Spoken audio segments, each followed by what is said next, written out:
نحمده ونستعينه ونستغفره وأعوذ بالله من الشيطان الرجيم بسم الله الرحمن الرحيم والذين يؤمنون بما أنزل إليك وما أنزل من قبلك وبالآخرة هم يوقنون أولئك على هدى من ربهم وأولئك هم المفلحون صدق الله العظيم وقال النبي صلى الله عليه وسلم بلغوا عني ولو آية۔ محترم ناظرین و سامعین، ہم آج ایمان کی نشست کا اور ایک ورکشاپ کا یوں سمجھیے کہ شروع کر رہے ہیں۔ اس کو ہم تبلیغی جماعت کے تعارف کے سلسلے میں یہ کلام کر رہے ہیں۔ اس سے پہلے ہم 6 نمبر کو بیان کر چکے ہیں مختصر، اور اس سے پہلے کی 2 ویڈیو میں ہم نے تبلیغی جماعت کی جو محنت ہے اس کے جو مقاصد ہیں اس کو بیان کیا تھا۔ اللہ پاک اس کوشش کو قبول فرمائے ہماری۔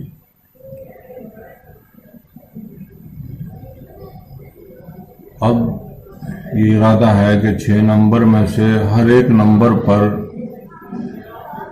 باقاعدہ ویڈیوز بنائی جائیں ان کے مضمون کے اعتبار سے۔ بہت سے حضرات جو ہماری ان ویڈیو کو دیکھ چکے ہیں انہوں نے کمنٹ کیا ہے سر آنکھوں پر، آپ نے جو بھی کچھ کہا۔ سعودی عرب سے ہمارے عزیز دوست چنگیز خان صاحب، انہوں نے کہا کہ ایمان پر ویڈیو بنائی جائے، لیکن یہ میں چاہتا تھا کہ یہ ایک باقاعدہ طریقے سے یہ کام ہو، جبکہ اس کی شروعات اللہ نے کرا دی ہے۔ ایسا کوئی ارادہ نہیں تھا کبھی زندگی میں کہ ہم یہ کام اس طرح کریں گے۔ یہ لاک ڈاؤن جو ہے یہ بڑا سبب بنا ہے اس نعمت کے حاصل ہونے کا کہ میں یہ آپ کے سامنے کچھ باتیں رکھنے کی سعادت حاصل کر رہا ہوں۔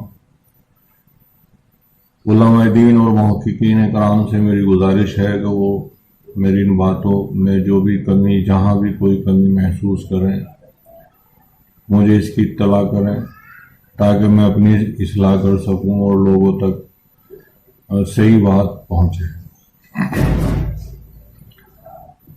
میں نے ایک طالب علم کی حیثیت سے زندگی گزاری ہے اور تبلیغی جماعت سے میرا قلبی تعلق ہے۔ جو کچھ میں ان ویڈیوز میں بیان کر رہا ہوں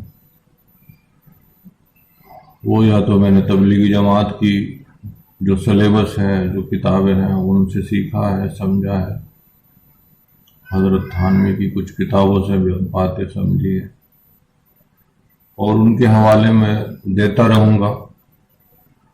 اور جہاں سے بھی جو بات میں اخذ کر رہا ہوں تو محض وہ میں نقل نہیں کر رہا ہوں، بلکہ الحمدللہ میں اس کی کوشش کروں گا کہ جو بات میں سمجھ گیا ہوں اور اپنی سمجھ کے اعتبار سے اس کو یہاں رکھوں آپ کے سامنے۔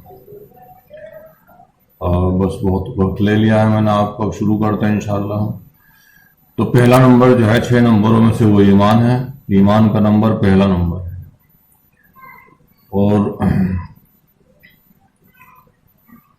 میں 6 نمبر میں بھی میں نے یہ بات عرض کی تھی کہ میں وقت کی پرواہ نہیں کروں گا، اور انشاءاللہ میں اپنی بساط کی حد تک یہ کوشش کروں گا کہ بہت سادگی سے اور بہت سادہ زبان میں ان نمبروں کے حوالے سے کچھ باتیں آپ کے سامنے رکھوں۔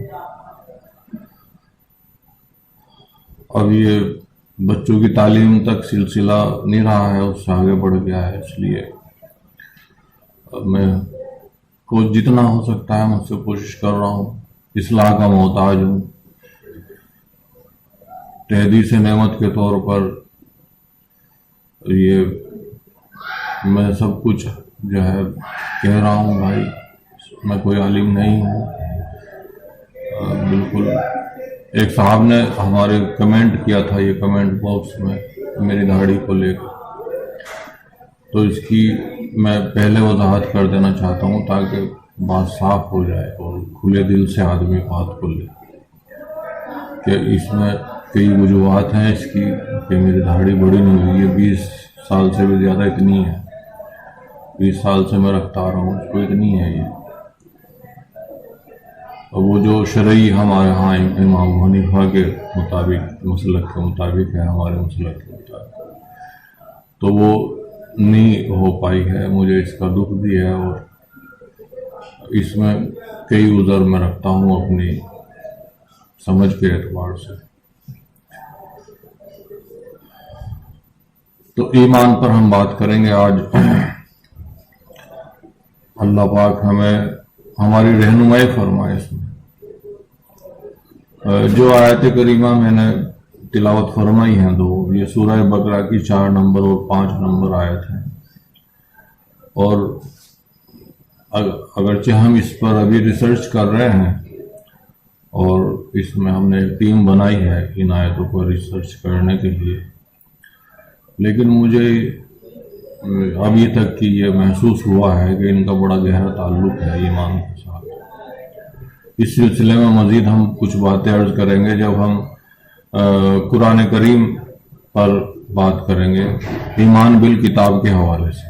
قرآن کریم پر اور دیگر آسمانی کتابوں پر جب ہم بات کریں گے تو انشاءاللہ پھر ان آیات کے بارے میں بھی جو ہماری ریسرچ کا نتیجہ ہوگا وہ آپ کے سامنے رکھیں گے انشاءاللہ. تو دیکھیے، ایمان ایک ایسا لفظ ہے یہ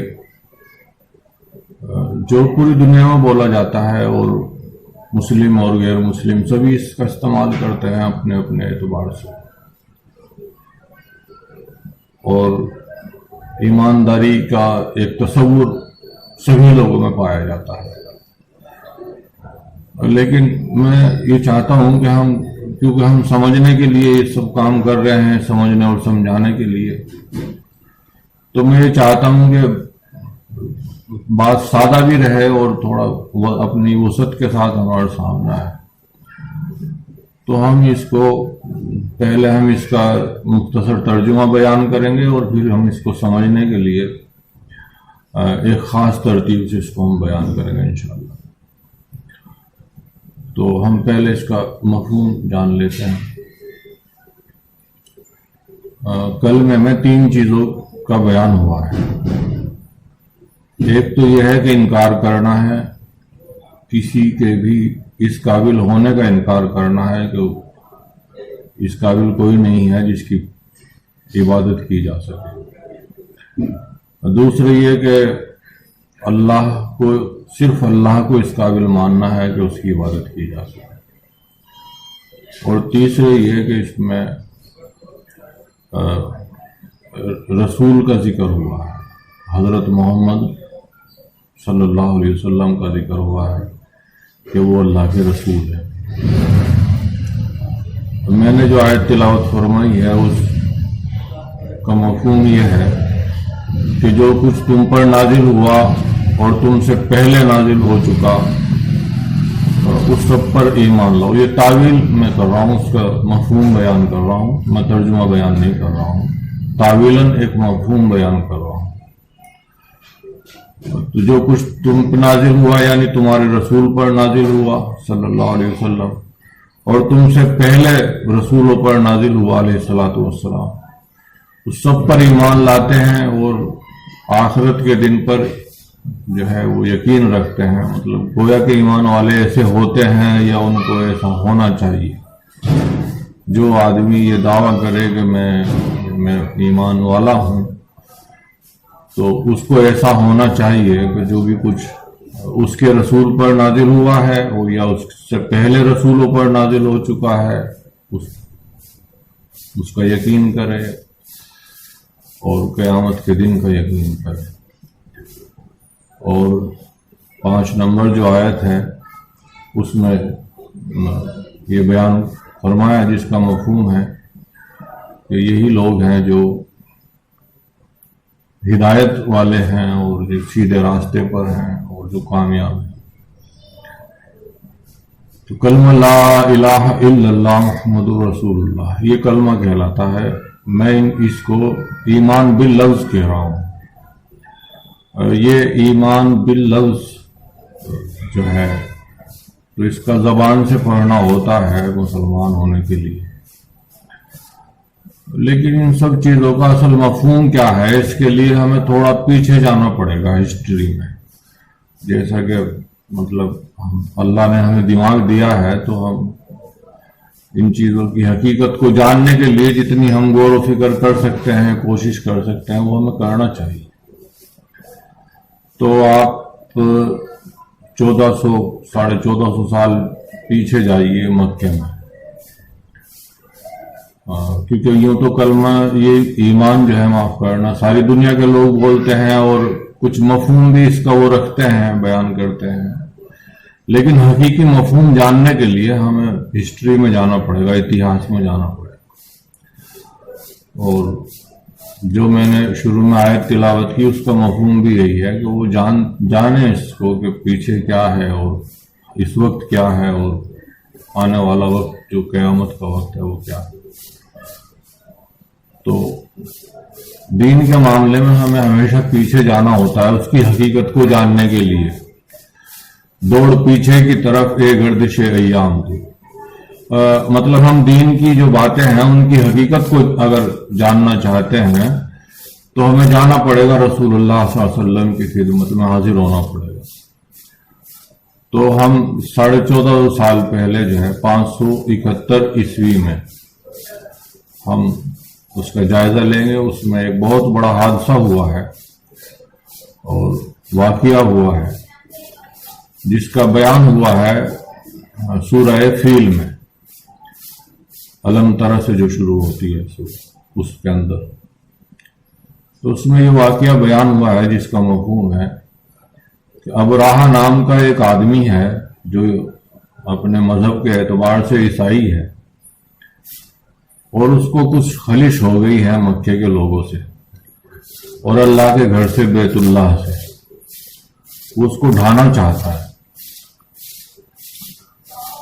اور اس کی ایک وجہ یہ سمجھ میں آتی ہے کہ مکے کے جو لوگ ہیں یہ نہایت ہی ترقی یافتہ لوگ ہیں، دنیاوی اعتبار سے پڑھے لکھے بھی ہیں اور بہت ہوشیار لوگ ہیں، بہادر ہیں، اور یہ بہت سخی ہیں، بہت اللہ کے نام پہ یہ خرچ کرتے ہیں، صدقہ خیرات کرنے والے ہیں، اور یہ زبان کے بہت پکے ہیں، اپنے عموم کے اعتبار سے بہادر ہیں، زبان کے پکے ہیں، نڈر ہیں، بڑے تاجر ہیں، انٹرنیشنل لیول پر ان کی تجارت ہے دنیا میں۔ تو یہ اس کی ایک وجہ سمجھ میں آتی ہے کہ ہو سکتا ہے اس کو یہ خیال ہو کہ میں اگر خدا کے گھر کو شہید کر دوں، نعوذ باللہ، جیسا کہ سنا جاتا ہے کہ اس نے بنایا تھا اپنے ہاں بھی ایک بہت بڑا کلیسا بنایا تھا اس نے، اور وہ چاہتا تھا کہ لوگ جو ہے مکے میں نہ جا کر وہ میرے یہاں آئیں، اور یہ جو سماروہ ہوتا ہے حج کا، جو ایک تہوار کے روپ میں بقرعید وہاں منائی جاتی ہے، تو یہ وہاں نہ منائی جا کر میرے ہاں منائی جائے۔ یہ سب چیزیں اتہاس میں جو آپ دیکھیں گے تو معلوم اتہاس میں یہ ملے گا۔ قرآن کی تفسیروں میں بھی اس کا بہت بیان ہوتا ہے، سورہ فیل کی تفسیر میں اس کے معنی بھی آپ پڑھ لیں گے، اگر سادہ ترجمہ کوئی دیکھ لیں گے تو انشاءاللہ یہ سب باتیں سمجھ میں آ جائیں گی۔ تو 571 عیسوی میں اور یہ مکے پہ حملہ کرنے آیا ابراہ بادشاہ جو ہے، اور اس کے ساتھ یہ علماء نے لکھا ہے کہ 60,000 فوج تھی۔ آپ دیکھیں مطلب 1450 سال پہلے کی یہ بات ہے، 1400 سال پہلے کی بات ہے، 1400 سال پہلے کی 60,000 فوج، مطلب یہ لے کے آیا تھا، بہت بڑی فوج ہے یہ۔ حضور صلی اللہ علیہ وسلم نے بھی جب مکہ فتح کیا تو صرف 10,000 آدمی تھے آپ کے ساتھ، جہاں تک مجھے یاد آ رہا ہے۔ تو یہ ابراہہ جو ہے وہ آ جاتا ہے، اور مکے میں جو اپنے عموم کے اعتبار سے زیادہ لوگ قبیلہ قریش کے ہی ہیں، تو اس کے سردار ہیں جو حضور صلی اللہ علیہ وسلم کے دادا ہیں عبد المطلب، تو وہ اللہ کے سامنے کعبے کا دامن پکڑ کر روتے ہیں، مدد مانگتے ہیں اللہ سے، اور جب وہ کچھ چارہ نہیں دیکھتے اپنے لیے اور یہ سمجھتے ہیں کہ ہم اس فوج کا مقابلہ نہیں کر پائیں گے، تو وہ پھر مشورہ کرتے ہیں کہ بھائی ہمیں پہاڑوں میں چلا جانا چاہیے۔ تو سبھی لوگ مکے کو خالی کر کے پہاڑوں میں چلے جاتے ہیں، اور یہ ابرہہ جو ہے جس کی فوج میں ہاتھی بھی شامل ہے، مکے پہ حملہ ور ہوتا ہے بیت اللہ کو ڈھانے کے لیے، شہید کرنے کے لیے۔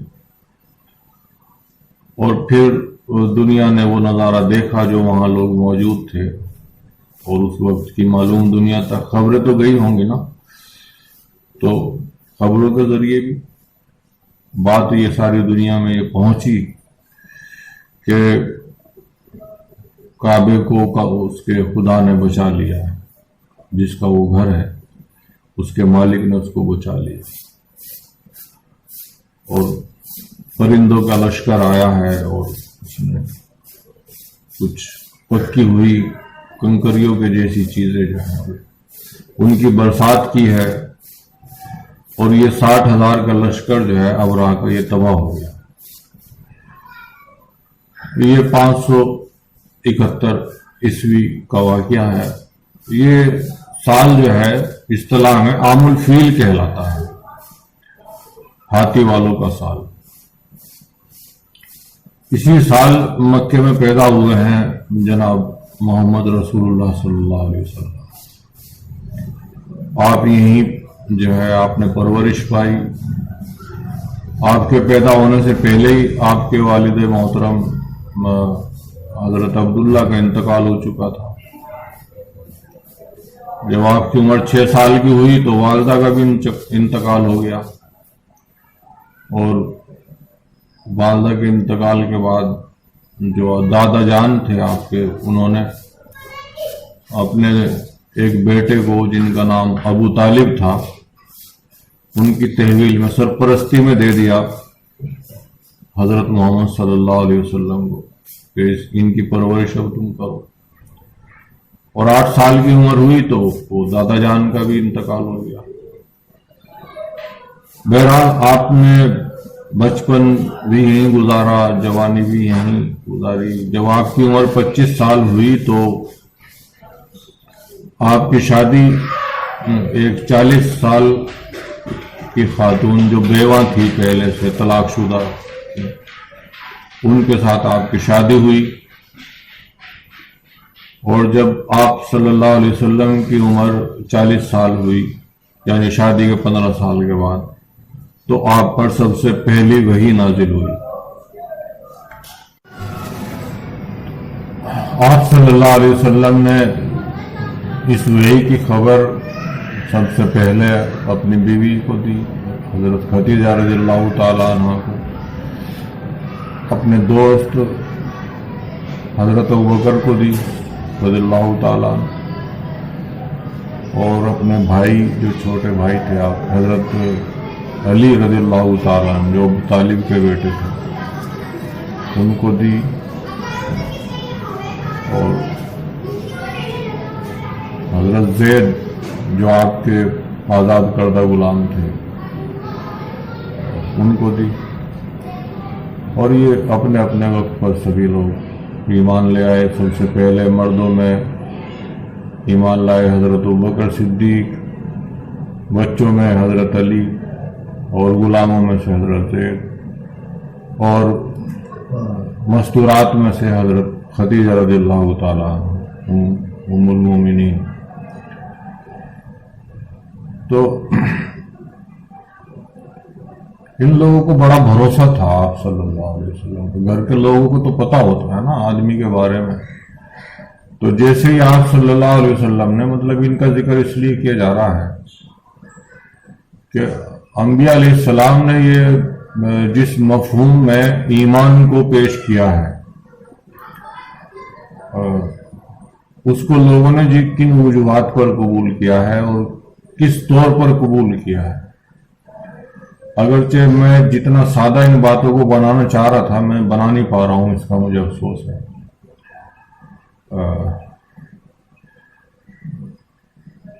یہ جو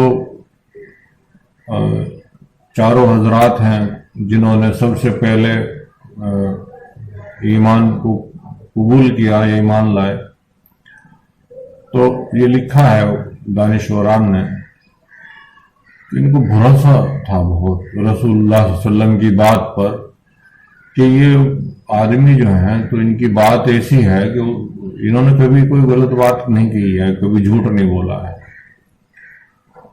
کبھی کسی کو دھوکہ نہیں دیا ہے. یہ واضح ہو جائے گا آگے جب ہم انشاءاللہ ہم سیرت پہ تھوڑی سی بات کریں گے جس میں مزید یہ کھل کے بات سامنے آئے. ابھی چونکہ ہم ایمان کا بیان کر رہے ہیں اور میرے وہ ذہن سے نکل گئی تھی بات، ہم اس میں ترتیب کو توڑ رہے ہیں. مطلب ہم پہلے کچھ رسول کے بارے میں بتانا چاہتے ہیں آپ کو، جو ایمان بالرسالت ہے، مطلب تھوڑا سا بیان ہم اس کا کرنا چاہ رہے تھے. اس کی نشاندہی کے بغیر یہ سب چیزیں بیان ہو گئی ہیں. ان سب یہ جو خاکہ بیان کیا ہے ابراہ سے اور یہاں تک کا نبوت تک کا رسالت تک کا، اس کا مقصد یہ تھا کہ ہم پہلے ایمان بالرسول پر غور کریں گے اور پھر بعد میں ہم ایمان باللہ کو سمجھیں گے، اور پھر ایمان کے جو دوسرے جزیات ہیں پھر ہم ان کو سمجھیں گے. تو ہم بات کر رہے ہیں ایمان پر، جو کہ 6 نمبروں میں سے پہلا نمبر ہے اور اسلام میں بھی وہ پہلا نمبر ہے. تو ان سبھی لوگوں نے کیونکہ بھروسہ تھا آپ صلی اللہ علیہ وسلم کو سچا مانتے تھے، یہ لوگ امین و صادق آپ کا لقب تھا، یہ مان لیا اور 3 سال تک یہ دعوت چلتی رہی اسی طرح. اچھا، اس میں یہ ہوا پھر کہ آپ صلی اللہ علیہ وسلم نے جب عمومی دعوت کا آپ کو حکم ہوا تو اپنے قبیلے کے لوگوں کو اکٹھا کیا، جو سگے سمبندی اور دور قریب کے رشتہ دار تھے آپ کے، ان کی دعوت کی آپ نے. تو اس دعوت میں بھی دیکھیے بہت ہی مطلب قابل غور بات ہے جو آپ صلی اللہ علیہ وسلم نے وہاں کہی، اور یہ ارشاد فرمایا کہ لوگوں تم یہ جانتے ہو کہ میں کیسا آدمی ہوں، کیا تم نے کبھی مجھے دیکھا کہ میں نے سچ نہ بولا ہو، جھوٹ بول دیا ہو؟ تو سبھی لوگوں نے یہ کہا اس پہلی دعوت کے موقع پر جب لوگ کھانا کھا چکے تو پھر آپ صلی اللہ علیہ وسلم جو ہے ان سے خطاب کرنے کے لیے کھڑے ہوئے اور ان سے یہ بات آپ نے کہی کہ لوگوں تم نے مجھے کیسا پایا؟ سب نے کہا آپ امین ہیں، صادق ہیں، آپ نہایت ہی شریف آدمی ہیں، بہت اچھے کریم بھائی ہیں ہمارے. تو پھر آپ نے اپنی دعوت پیش کی ان کے اوپر کہ تم اللہ کو ایک مان لو اور یہ جو بتوں کی پوجا جن کی تم کرتے ہو چھوڑ دو ان کو، اور مجھے تم اللہ کا رسول مانو. تو لوگوں نے اس پر آپ کا مذاق اڑایا، بات نہیں سنی اور سب چلے گئے.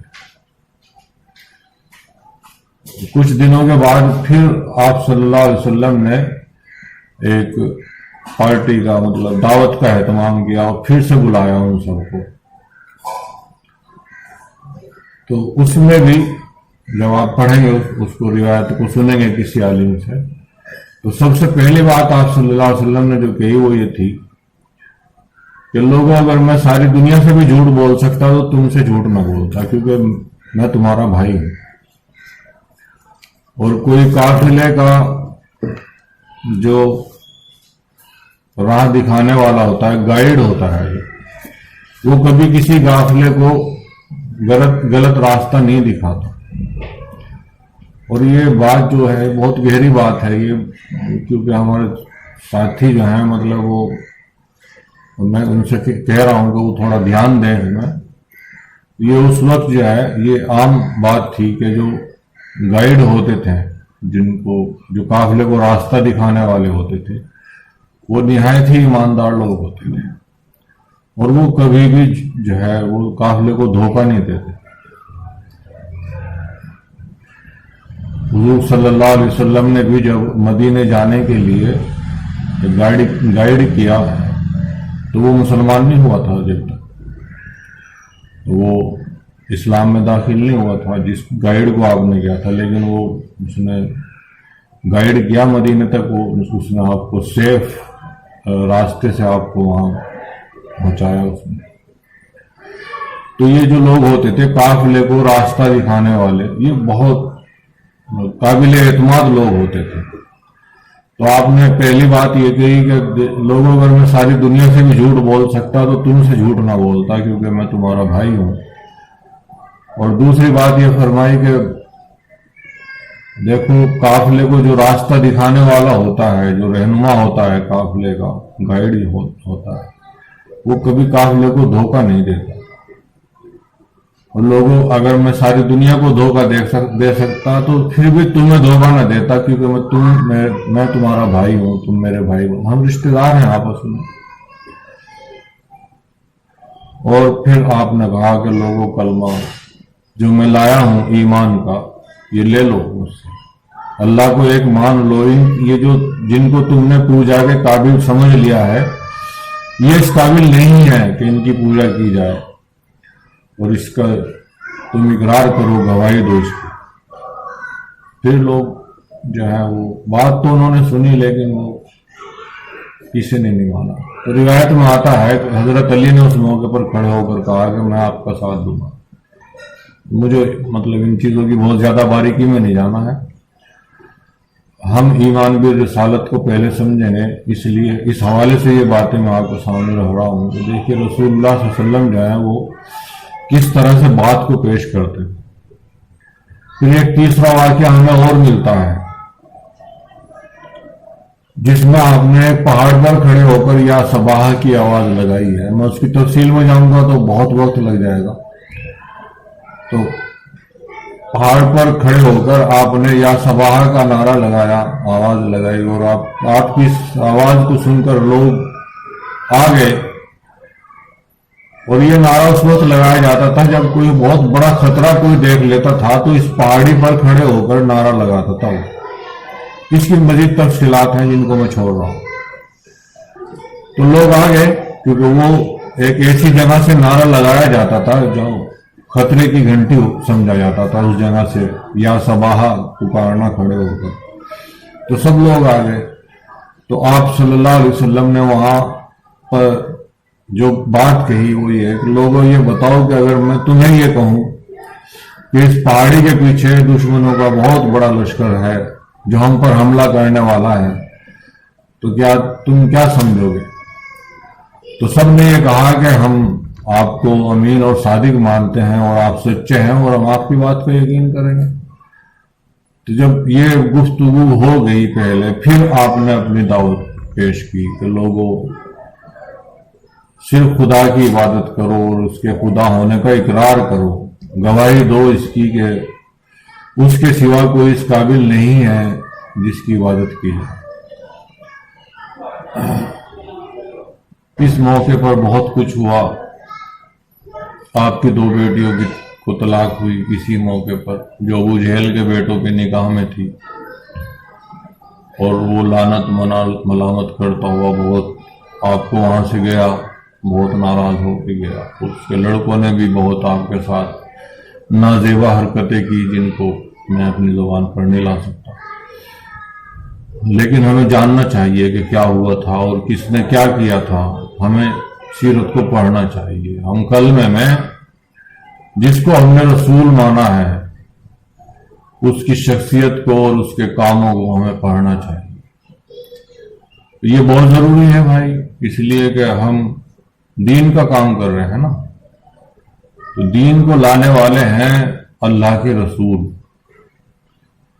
اور جو پہلا نمبر ہے ایمان کا نمبر جو ہے، ایمان کے جو خاص معنی دین میں آتے ہیں اسلام میں، ایک تو یہ میں نے عرض کیا تھا شروع میں، یاد دلا دوں آپ کو کہ ایمان کا لفظ ساری دنیا میں بولا جاتا ہے، سبھی لوگ اس کے کچھ اپنے مطلب بیان کرتے ہیں، مطلب ایک اس کے معنوں کا بھی ان کا اپنا ایک تصور ہے جو اس کلمے کے اس ایمان کے حوالے سے وہ لوگ رکھتے ہیں، لیکن اسلام میں اس کے کیا معنی ہیں؟ اور رسول علیہ الصلوۃ والسلام جب کوئی وہ ایمان کی بات کرتے ہیں تو وہ کس ایمان کی بات کرتے ہیں اور وہ کیا چاہتے ہیں اس ایمان کے حوالے سے؟ یہ جاننے کے لیے ہم نے ایک رسول جو آخری ہیں صلی اللہ علیہ وسلم، جو ہمارے رسول ہیں، ان کو ان کی ایک زندگی کا ایک چھوٹا سا خاکہ میں نے بنانے کی کوشش کی ہے۔ امید ہے کہ میں اس میں کچھ کامیاب ہو گیا ہوں گا، اور رسول کے دعوت پیش کرنے کا طریقہ بھی کچھ تھوڑا سا بیان کرنے کی کوشش کی ہے۔ اس کے لیے 3 روایتیں میں نے عرض کی ہیں، اسی پر اکتفا کرتے ہیں۔ اور اب یہ بات ہم جو ہے کرتے ہیں کہ رسول صلی اللہ علیہ وسلم نے ایمان کو کس طور پر دیا تھا اور صحابہ نے کس طور پر لیا تھا۔ آپ صلی اللہ علیہ وسلم اور جتنے رسول آپ سے پہلے آئے لا الہ الا اللہ کی گواہی سب نے مانگی لوگوں سے۔ دیکھیے وہ سبھی لوگ عربی کو جاننے والے تھے، بہت ہوشیار لوگ تھے، میں نے اس سے پہلے عرض کیا، اور بات کرنے کے تو وہ بڑے ماہر تھے، بہت ماہر تھے بات کرنے میں، اور دوسرے لوگوں کو تو وہ گونگا سمجھتے تھے، باقی ساری دنیا کے لوگ بڑے فصیح اور بلیغ لوگ تھے، بڑی شاعری ہوتی تھی ان کے ہاں، کلام کے ماہر تھے، کلام کی رگ رگ سے واقف تھے۔ تو ان کے نزدیک کلمہ پڑھ لینا ایک محض سوال کی بات نہیں تھی، بلکہ کلمہ پڑھ لینا ایک گواہی کے معنی رکھتا تھا وہاں، اور رسول یہ مطالبہ کرتے تھے کہ گواہی دو اللہ ایک ہے۔ اب یہ سمجھیے آپ کہ گواہی کیا چیز ہے۔ دیکھیے گواہی طلب کی جاتی ہے اس بات کے لیے جس کو آپ نے دیکھا ہو، جس کو آپ جانتے ہو۔ مثلا ایک کسی جگہ ایک قتل ہو گیا ہے اور آپ وہاں نہیں تھے اور آپ کو اس بارے میں کچھ نہیں پتا، آپ سے اگر کہا جائے کہ بھئی آپ اس بات کی گواہی دو کہ فلاں جگہ قتل ہوا ہے اور اس نے کیا ہے اور اس کا ہوا ہے،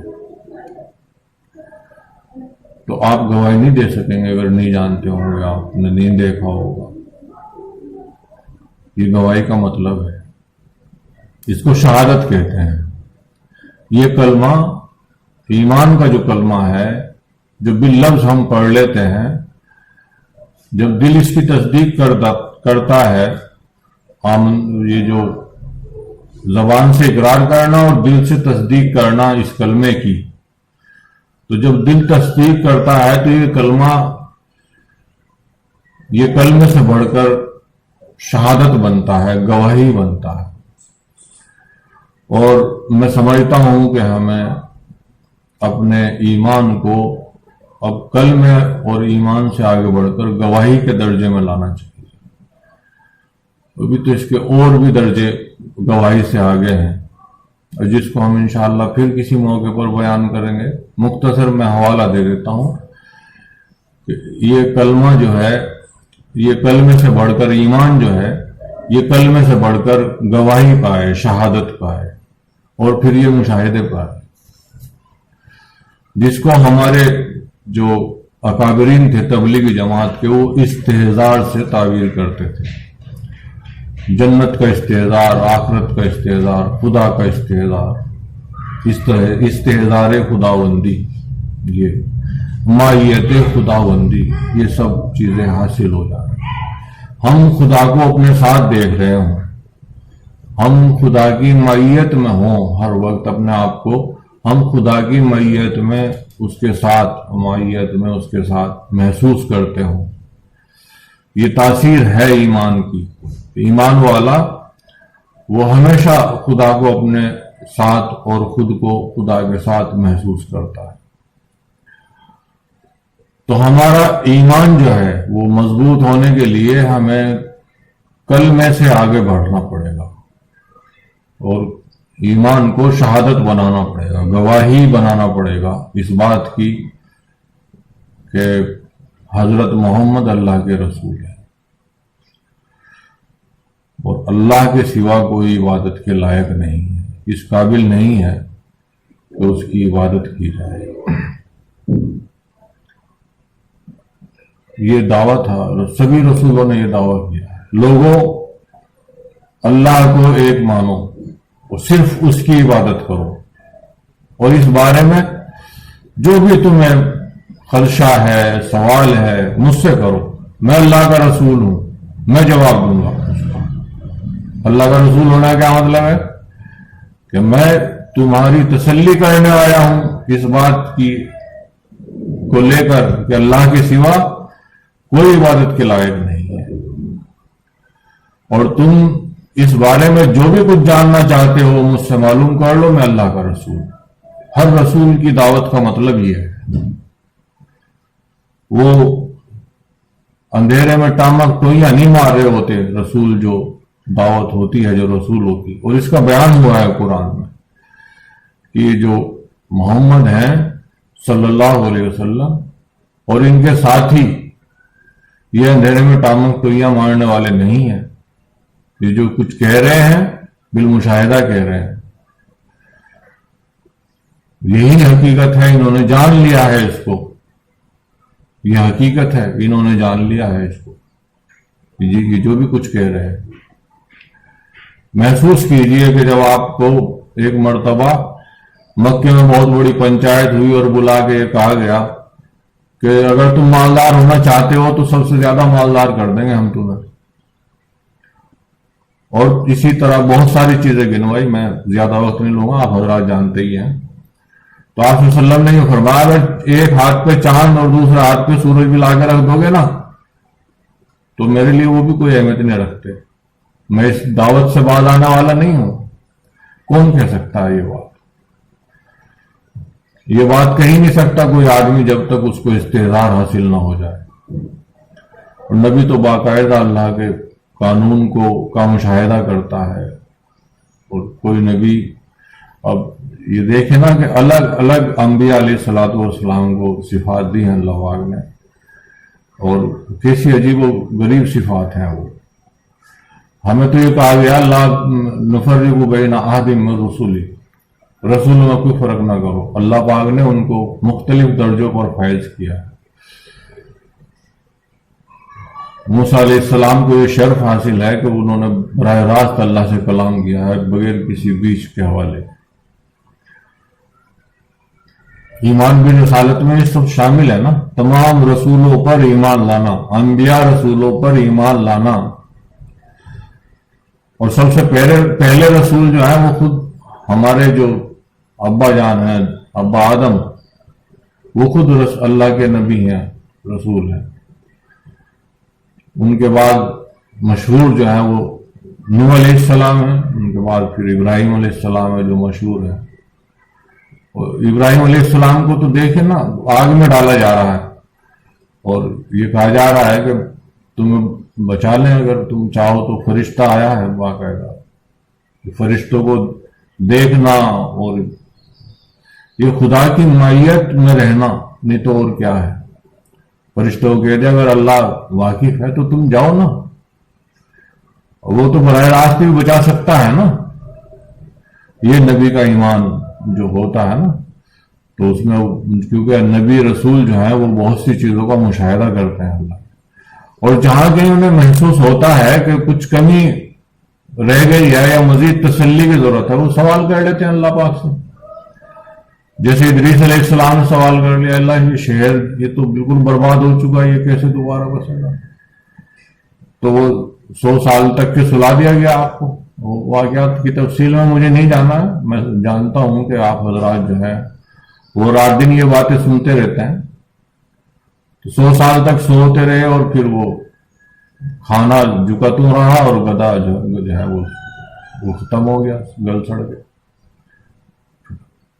پھر اللہ پاک نے وہ دکھایا نظارہ ان کو، اور ابراہیم علیہ السلام نے جب کہا کہ اللہ پاک دوبارہ کیسے زندہ کرو گے آپ، پھر ان کو سمجھایا نا، اللہ پاک نے پورا کر کے دکھایا ہے کہ 2 پرندے لے لو اور ان کو اپنی آواز سے مانوس کر لو، ان کے نام رکھ لو اور پھر ان کے نام سے انہیں پکارو، اور جب وہ پوری طرح سے جو ہے ایکسپرٹ ہو جائیں اس میں، تو پھر ان کو ذبح کر دو اور پھر ان کے مکس کر دو ان کے گوشت کو آپس میں، اور پھر پہاڑی پہ رکھاؤ الگ الگ اس گوشت کو، کچھ پتہ ہی نہ رہے کہ کون کیا تھا، کس میں کس کا حصہ مکس ہو گیا، اور پھر پکارو ان کو تو وہ آئیں گے اسی نام سے، جس نام سے تم جون سے پرندے کو پکارو گے تو وہ ٹکڑے ٹکڑے ہونے کے بعد بھی اور اس کا قیمہ بن جانے کے بعد بھی وہ آئے گا پرندہ، ہم زندہ کر دیں گے ایسے۔ یہ ہمارے لیے کوئی مشکل نہیں ہے، تو یہ سب ہوا ہے نا، تو رسول جو ہے وہ باقاعدہ وہ مشاہدہ کرتے ہیں اللہ کے قانون کا، تو ان کی دعوت جو ہوتی ہے نا، اسی لیے وہ اتنی پورے یقین کے ساتھ ہوتی ہے، اور پھر وہ ساتھ ساتھ یہ بھی کہہ رہے ہوتے ہیں کہ تمہیں جو بھی کچھ معلوم کرنا ہے اس بارے میں، کوئی شک ہے تمہیں اللہ کے ہونے میں یا اس کے معبود ہونے میں کوئی شک ہے یا اس کے رب ہونے میں کوئی شک ہے تمہیں؟